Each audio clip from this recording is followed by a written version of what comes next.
ఓం వసుదేవసుతం దేవం కంసచాణూరమర్దనం దేవకి పరమానందం కృష్ణం వందే జగద్గురుం.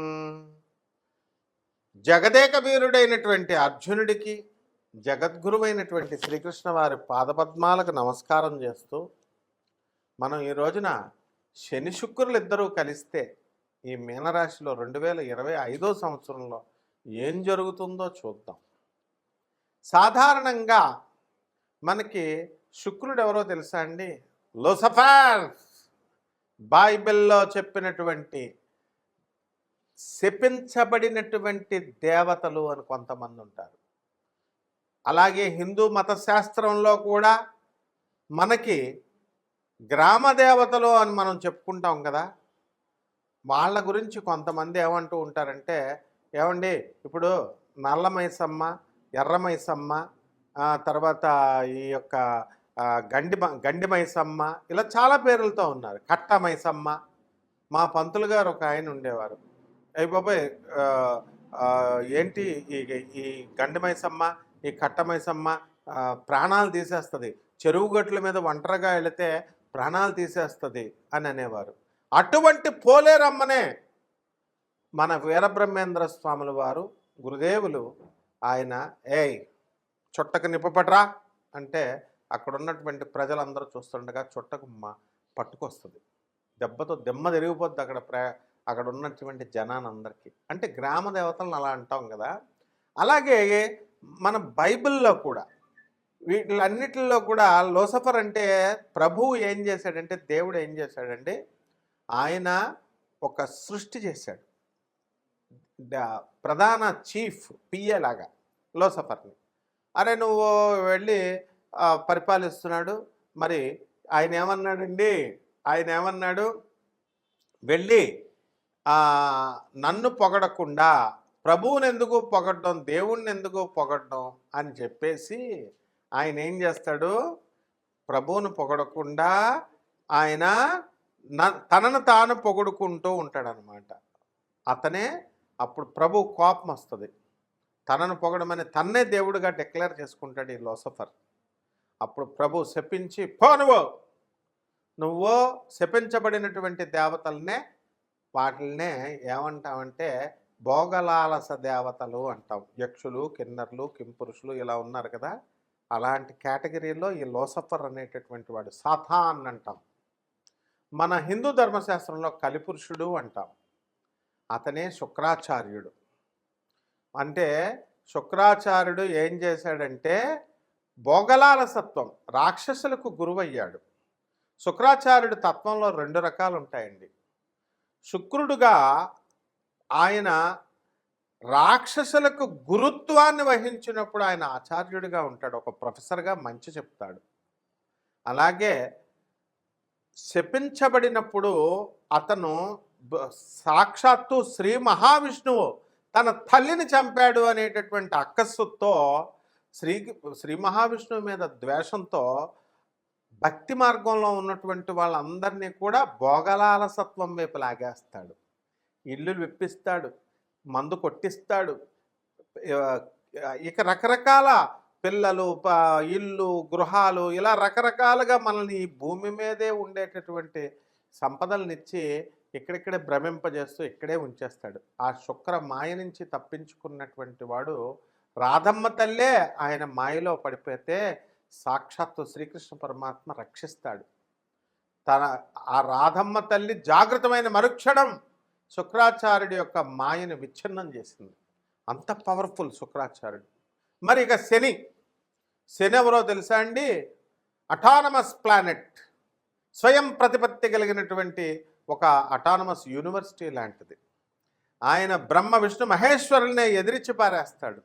విష్ణుమూర్తి ఈ శనీశ్వరుడి యొక్క కాలు విరగొట్టేస్తాడు. అలాగే మరి అహంకారపూరితుడై యుద్ధం చేసినప్పుడు, అంటే తాను ఎవరికి రిపోర్టింగ్ ఇవ్వాల్సినటువంటి అవసరం లేదు. ఇప్పుడు శనీశ్వరుడు మిమ్మల్ని కోటీశ్వరులు చేయాలన్నాడు అనుకోండి, చేసి పడేస్తాడు అంతే. విష్ణువుని కన్సల్ట్ చేయాలా, బ్రహ్మను కన్సల్ట్ చేయాలా, ఏమన్నా తొక్కి పడేయాలనుకోండి మిమ్మల్ని, సాక్షాత్తు శివుడు అడ్డొచ్చినా సరే తొక్కి పడేస్తాడు మిమ్మల్ని. ఎందుకంటే ఆయన శివస్వరూపం, శివుడి అవతారమే శనీశ్వరుడు. కాబట్టి ఈ యొక్క శనీశ్వరుడికి స్వయం ప్రతిపత్తి ఎలాగైతే ఉందో రావణ బ్రహ్మ వాడంటే అందరికీ పాస్ పడిపోద్ది. మరి అటువంటి రావణాసురుడు నవగ్రహాలన్నింటినీ బంధించి ఈ గడుల్లో కూర్చోబెట్టి ఏ స్థానంలో అయితే శని ఉంటాడో ఆ స్థానంలో ఆయుర్దాయం తన కొడుకు పుట్టబోయేటటువంటి ఇంద్రజిత్తుకి పూర్ణాయుర్దాయం, పూర్ణైశ్వర్యము, 10 మంది పెళ్ళాలు, ఈ రకంగా 10 కార్లు, ఇలా ఎవడైతే కోరుకుంటాడో ఆ విధంగా సకల సంపత్తిని ఇచ్చినప్పుడు ఏం జరిగిందో తెలుసా? శనీశ్వరుడు పక్కగడిలోకి వచ్చేస్తాడు. ఏంట్రా ఇటువంటి నువ్వే దుర్మార్గుడివి తండ్రి రావణాసురుడివి, నీకు మళ్ళీ పుట్టబోయే కొడుకు అంతకంటే వెధవ, కాబట్టి మీకు ఆయుర్దాయాన్ని ఇవ్వాలా అని చెప్పి పక్కగడిలోకి వచ్చేస్తాడు. ఎప్పుడైతే పక్కగడిలోకి వచ్చాడో ఆయుర్దాయం క్షీణించబడింది, వాడికి మరణిస్తాడు. అంటే శని చేయదలుచుకుంటే అలా చేస్తాడు. ఆ తర్వాత పీడించేటప్పుడు బ్రహ్మని, తర్వాత ఈ యొక్క ఎవరు మన శివుణ్ణి మర్రి చెట్లో పడుకోబెట్టేస్తాడు. బ్రహ్మదేవుణ్ణి అవమానింపజేస్తాడు ఒక్క లిప్తపాటు క్షణం పాటు. అటువంటి వాడు పరమేశ్వరుని పార్వతీదేవి అడుగుతుంది ఏమని, అయ్యా నిన్ను పీడించడం ఏంటి? సర్వసృష్టికి నువ్వు జగత్తుకి అధిష్టాన దేవుడువు కదా, నువ్వే కదా బాస్ అని అంటే, నేను సరదాగా పిల్లల్లాగా చేశా, మన పిల్లలు సరదాగా ఆడుకుంటుంటే మనం ఇది అవ్వకూడదు, డాడీ అని కొడతారు, పిప్పలాచార్యుడిని నేను పుట్టిస్తాను, అతని చేతిలో శనికి పరాభవం జరుగుతుంది అని చెప్పి పిప్పలాచార్యుడిని పుట్టిస్తాడు. ఇవన్నీ కూడా చాలా కథలు ఉన్నాయి. కాబట్టి మనం చెప్పుకోబోయేది ఏంటంటే శని శుక్రుడు గురించి చూద్దాం. మీనరాశిలో శని ఉచ్చస్థితి, అటువంటి శనేమో శుక్రుడు ఉచ్చస్థితి, శనేమో సముడు. కాబట్టి ఈ శని శుక్రుల మిత్రత్వం ఉంది. కాబట్టి ఎక్కడైతే ఇప్పుడు అమ్మాయిని 7 సంవత్సరాలు 8 సంవత్సరాలు ఫోన్ మాట్లాడి వాడికి అదుర్సు సినిమాలో బ్రహ్మానందంలాగా అయిపోద్ది అనమాట. శని శుక్రులు మీనరాశిలో కలిస్తే, మళ్ళీ శని శుక్రులు వేరే చోట కలిస్తే మళ్ళీ అది సక్సెస్ అవుతుంది. అదుర్సు సినిమాలో బ్రహ్మానందం ఏం చేస్తాడండి, చక్కగా ఆ నయనతారకు మొత్తం అన్నీ చేస్తాడు. అన్నీ నాకేస్తుంది గురువుగారు అని జూనియర్ ఎన్టీఆర్ అంటాడు, మిమ్మల్ని నాకేశారండి, బాగా వాడేశారండి అంటాడు. అంటే సోఫాలు ఇప్పిస్తాడు, సామాన్ ఇప్పిస్తాడు. అలా మనం జనం అంతా కూడా ఆడది ఫోన్ చేయగానే, ఆడది అడగగానే మొత్తం డబ్బులు ఇచ్చేస్తారు.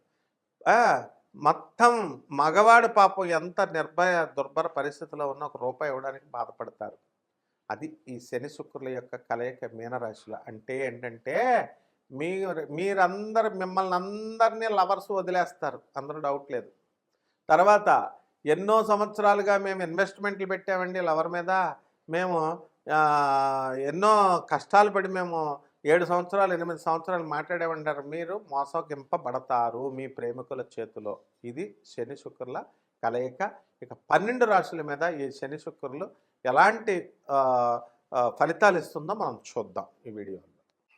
ఈ తులారాశి వారందరికీ కూడా మనకి షష్టమంలో ఉన్నటువంటి శని శుక్ర గ్రహ ప్రభావాల వలన బృగషుట్ దోషము అనేటటువంటిది ఉంటుంది. అత్తగారులతో ఆడవాళ్ళతో గొడవలు జరుగుతూ ఉంటాయి. కాబట్టి జాగ్రత్తగా ఉండాల్సినటువంటి అవసరం ఉంది. అయితే శని యొక్క ప్రభావం వలన మీ ఆయుర్దాయం పెరిగేటటువంటి అవకాశాలు మీకు ఉన్నాయి. పనులన్నీ కూడా కాస్త మందకొడిగా అయినప్పటికీ కూడా పట్టుదలతో మీరు మీ పనులన్నీ కూడా పూర్తి చేసుకోవడం అనేటటువంటివి జరుగుతాయి.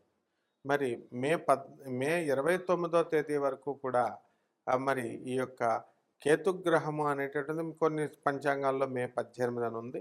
మరి ఆ మే 18 వరకు కూడా మీకు కేతువు కన్యారాశిలో ఉన్నంత కాలం కూడా మీకు ఏమవుతుందంటే కాస్త చాదస్తంగా ఉండడం అనేటటువంటివి జరుగుతాయి.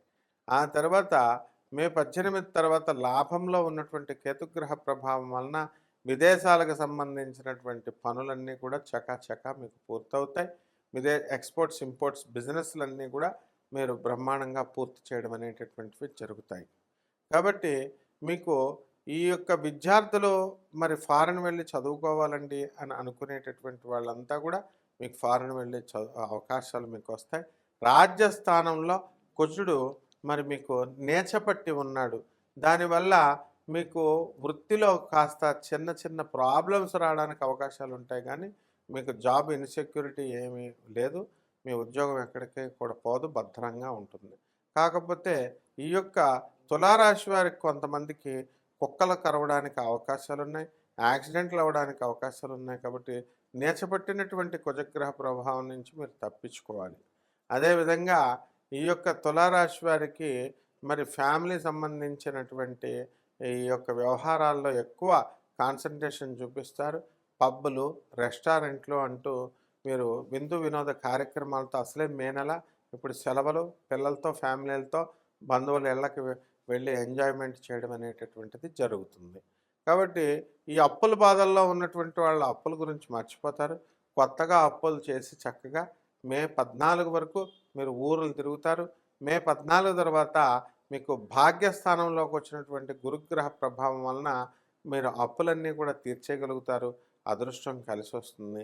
ఇక మిగతావన్నీ కూడా మనం స్టెప్ బై స్టెప్ మనం నెక్స్ట్ వీడియోల్లో మనం తెలుసుకుందాం. Keep watching.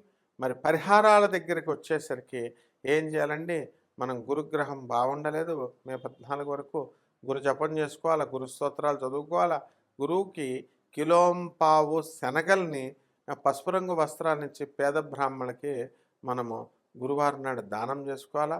3000 రూపాయలు వాళ్ళకి దక్షిణ ఇచ్చుకోవాలి. అంతేగాని పేదవాళ్ళకి ఇవ్వండి దానాలు ఎక్కువగా.